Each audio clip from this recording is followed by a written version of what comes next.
What is special about the Hawk agentic solution is the deep level of domain expertise that we have built into that solution from the very beginning.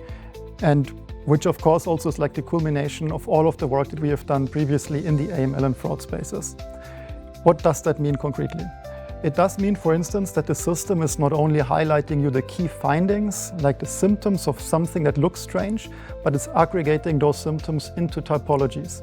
So it will actually tell you what is the underlying, or potentially like the underlying criminal activity that we are looking at here. So for instance, this is the tax evasion example, or this is a shell company example, and so on and so forth.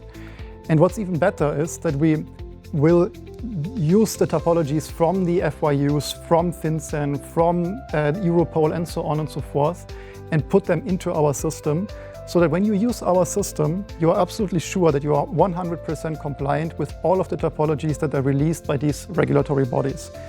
And also kept up to date, because of course we will always re-ingest the new typologies that they issue at any moment in time.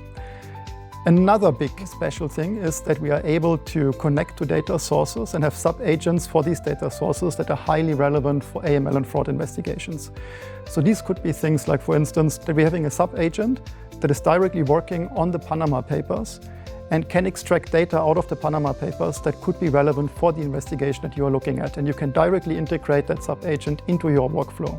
Similarly with company registries or other important systems that are relevant for AML or fraud investigations. So the benefits of this is that you're directly making use of all of these data sources that are highly relevant for the AML and fraud investigations, and you can activate it with a click of a button.